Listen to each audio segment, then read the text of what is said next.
Would you ever run across South America? I was injured on day one. Climb the 7 summits. The whole curtain of rock basically started coming down the mountain. Trek across Antarctica. Unbelievable experience, pushing to the absolute limit. I'm at my limit right now. Or row across the Atlantic Ocean. We were hit by 2 hurricanes, and 3 tropical storms. Big Life is about exploring unique and untouched landscapes, pushing your physical boundaries and testing the limits of danger. Find out what it takes to be an adventure seeker, risk taker, and a high achiever only on Big Life. There are many famous explorers who have braved the high altitudes of the most dangerous peaks. Whether it's just a leisurely hobby or a passion for testing their limits, mountain climbers in particular face many difficult challenges in their quest to literally reach the top of the world.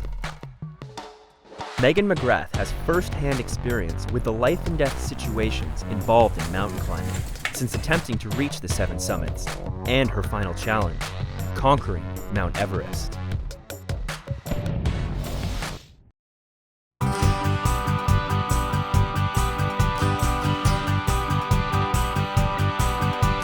My name is Meagan McGrath. I'm a major in the Canadian Forces. I'm an aerospace engineer. Oh, I've completed a number of adventures. I've completed a mountaineering challenge called the 7 Summits. There's 2 versions of that, and I've completed both of those. I wasn't doing it to achieve a specific objective, but it turns out when I was looking through a website with all the statistics that I became the first Canadian woman to achieve both versions of the 7 Summits. I've participated in the Marathon des Sables. I've skied to the North Pole. I've skied to the South Pole. And I've climbed on a number of 8,000-meter peaks.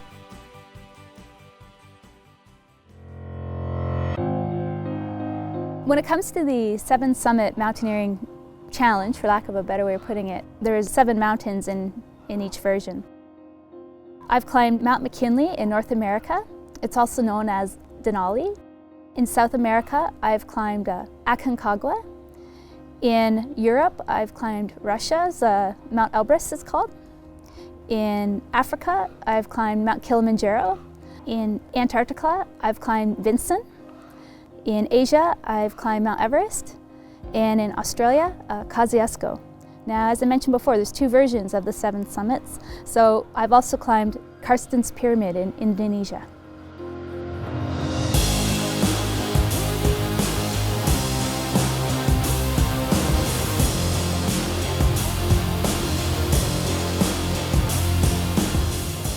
The decision to climb the 7 summits was never really a decision. I started my first job in the Canadian Forces in Ottawa, and that began in about 2001. And my boss reminded me that I had to use my vacation time, we call it leave, and I had no idea where to go. So I went to the travel agent and we were discussing what my interests were, and I've always wanted to climb mountains. With this in mind, I booked a trip for Kilimanjaro, and it was a horrible experience the first time I went. I didn't know anything about altitude. I screwed up my water system, and by the time I got to the top, I mean, my stomach was empty, my bowels were empty. My head was pounding insanely. It hurt a lot. So I really messed it up. But I also remember being on top going, I really want to figure this out, how to do this well, and I want to go higher and really get my game together. And from there, it was just, I went to these mountains that happened to be mountains in the 7 Summit Challenge just because it lined up with my leave time in the military. And before I knew it, I had only 1 or 2 left, including Mount Everest in Asia.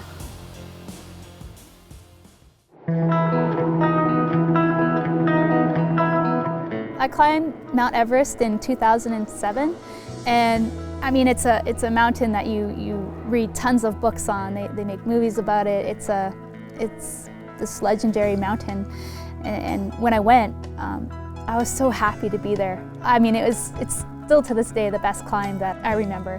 It had every experience that you kind of would think that you would have on a mountain.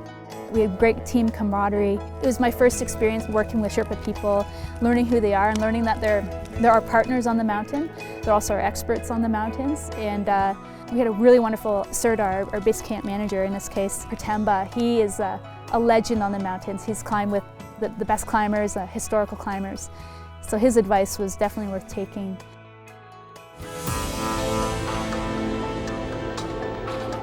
Going through the mountains, two climbers had an accident and unfortunately didn't make it, and Sherpa folks were bringing down the bodies. And I'd never seen a dead body, but in mountaineering it's something that you may expect. And I saw them that they were on the other side and they were going to be shuttling these two sleds, which were the two bodies of these Korean folks.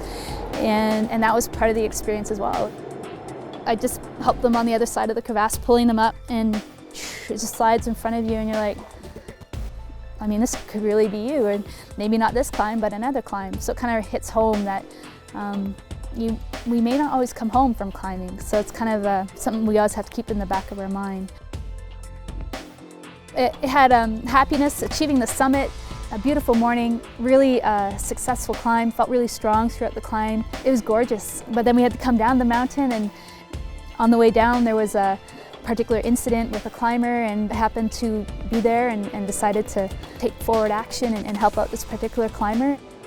I was doing my best to keep this climber warm, oxygenated, that sort of thing, but frankly it wasn't looking good. I saw a climber and another Sherpa coming down the mountain, so I kind of sat down beside the climber who was ill and kind of make it obvious that, okay, something weird is going on here. And this climber, it was a Western climber, and he sat right in front of me and stopped. And he says, oh, what's going on, basically. And I described to him all the steps that had taken place, but very methodically. And he goes, well, I'm Dave Hahn, and I'm with IMG. And I was over the moon. Dave Hahn is a superb climber, one of the best, and he's been involved in numerous rescues on Mount Everest in particular. And I knew this girl wasn't necessarily going to be safe, but she had a chance. It was with Dave Hahn. I'm really grateful that he was able to stop by. This particular climber lived to summit a year later.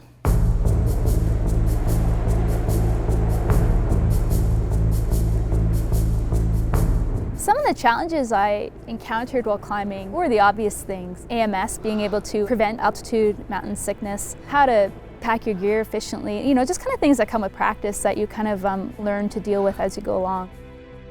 For a woman peeing on the side of a mountain, that can be, you gotta learn the technique to do that. So that's one of the challenges I encountered. But of course, there's more serious challenges that you have to deal with. The weather, you have to contend with poor weather conditions and know how to deal with it when it's snowing feet at a time, and what you need to do to either maintain your camp, or if you're out on the route at that time, you need to be able to have the knowledge to make the right decision whether you carry on or turn around. Although the most difficult mountain for me during the 7 Summit series was Mount McKinley, I have climbed a more difficult mountain. I've climbed on the mountain. I never got to the top. That mountain is K2. It's the second highest mountain in the world. It's in Pakistan, and it's quite a dangerous and deadly mountain. There's many dangerous factors of the mountain, and one in particular is a significant rock and ice fall. Although you sit at home, you have lofty dreams of succeeding in terms of summiting the mountain, when you're standing at the base of K2, you certainly get a different perspective. So I readjusted my goals that there was a certain camp that I wanted to achieve on the mountain, Camp 4. I was with a partner who was actually climbing with some other people, and we traveled to start off together, but with different speeds and everything, you might end up alone at certain sections and everything. It was getting later in the season, and the rockfall was becoming very significant. I was now making my way down the mountain. I was going from Camp 2 and I was going to make my way to base camp. I departed early in the morning because it's colder earlier in the morning and it kind of stabilizes the rock. As I was proceeding down the mountain, I somehow managed through a gully. If you slipped and fell without protection, you'd fall a long way. And as I was clipping into the ropes properly to kind of just get some more energy, I'd burned a lot coming through that gully, I heard the telltale signs of rocks, which is the zing and the swoosh of the rocks flying by. And I looked over, and sure enough, I saw rocks bouncing down the rock. And I just went, oh shit. The whole curtain of rock basically started coming down the mountain. And for whatever reason, I wanted to just make sure there was nowhere to go, because it'd be silly to stand in the curtain of rock if there's an escape route. And just as I kind of peeked up just a little bit, I saw a rock, literally the size of a football, coming straight for me. I went, oh shit. So I was safely secured to the rock because I wanted to ensure that if something happened and I was knocked unconscious, that I'd be just dangling off of that anchor point. So I skirted out of the way of that one, and I tucked my pack as close as I could over my back. I was making sure my helmet was all properly aligned. I had a brim of my baseball cap underneath, and just as I was adjusting, more rocks came right on top of me. After a few moments, it stopped and peaked up, and the coast seemed clear for a little bit. And then, of course, you go down the mountain as fast as you can, but then I still wasn't even in the rock danger zone at that point. That was supposed to be a not too bad area. So you keep going, and you just pray you don't get hit by rocks, pretty much, and you make your way through those areas as quickly and safely as possible.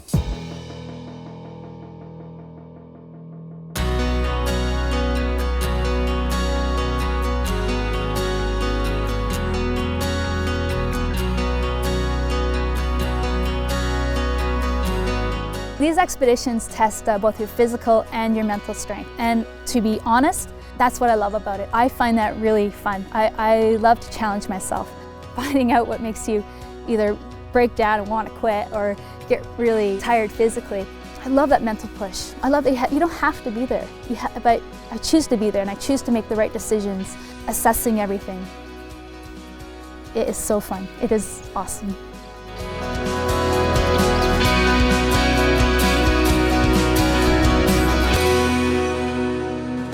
Big Life continues after the break with an ultimate adventurer, mountain climber, polar explorer, and endurance runner, Laurie Dexter.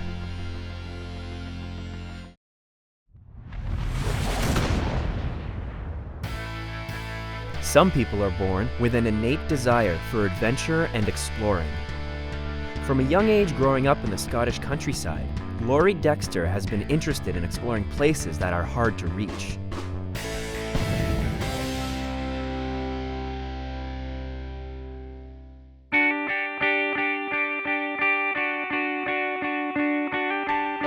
My name is Laurie Dexter, and at the present time I work primarily as an expedition leader, which means that I take people on very small ships to the most remote places in the world, and it's just an extension of my lifestyle, which has always been an adventure type lifestyle.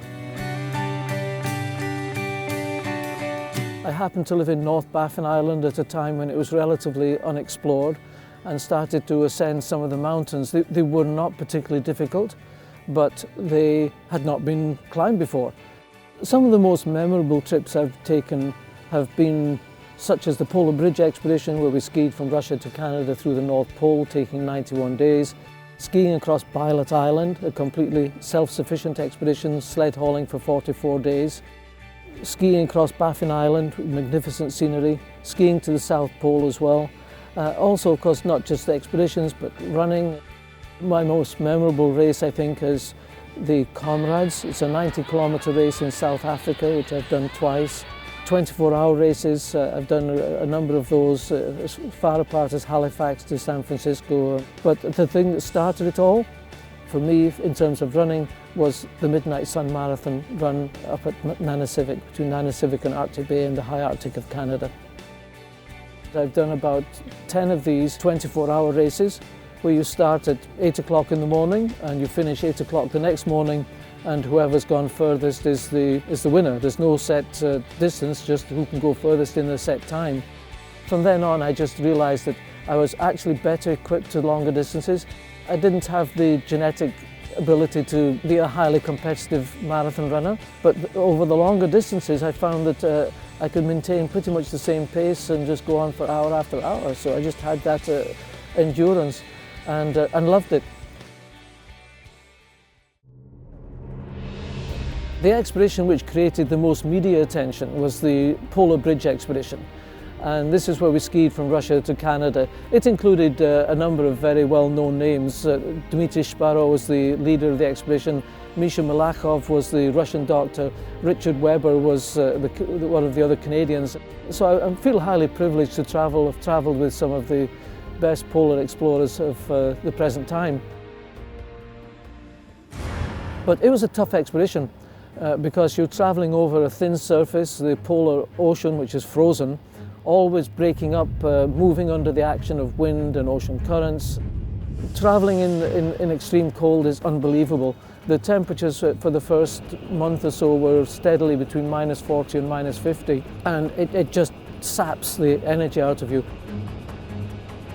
I remember one night in the tent, we'd had a long hard day, it was very cold, and I couldn't get to sleep because my sleeping bag, just like everybody else's sleeping bag, had lots of ice that had built up in it through moisture. The bag had lost a lot of its insulation, and I was just shivering and shivering. I couldn't get to sleep, and it's scary because all sorts of nightmares go through your head when you're shivering like that. And I slept beside the Russian radio operator because I was the English-speaking radio operator, and he was the biggest man on the team. And in the middle of the night, he obviously was having problems getting to sleep as well. And I hear this voice say, "Come closer." So I did, and we both went to sleep.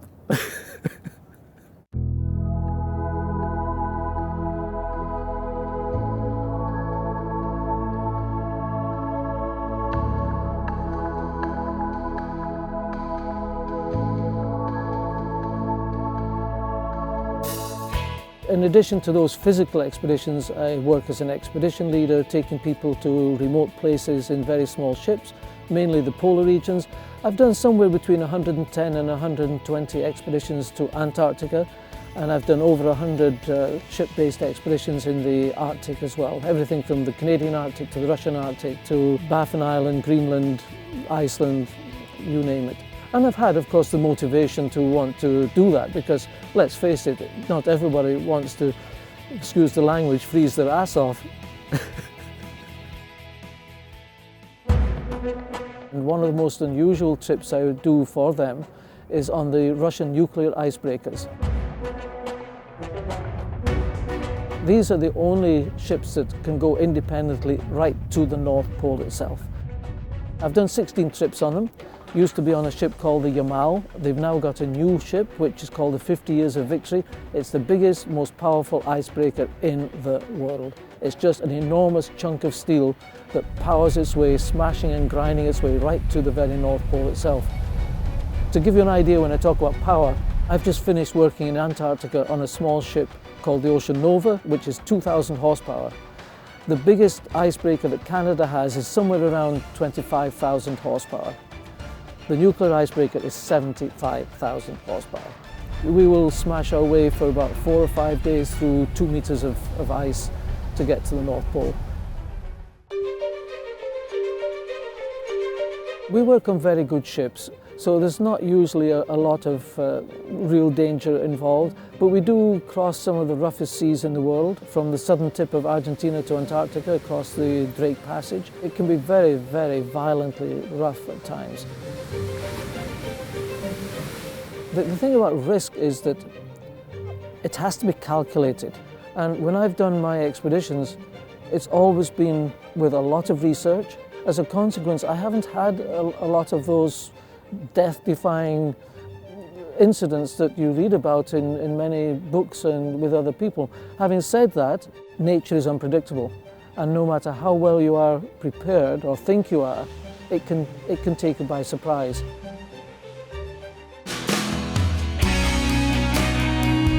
Having taken part in so many expeditions of a variety of nature, I've learned that you can't take anything for granted, and a lot of it is what life throws at you and also gives you the opportunities for. And I've just been very, very, very lucky to have lived in a good, healthy environment with lots of food and good friends.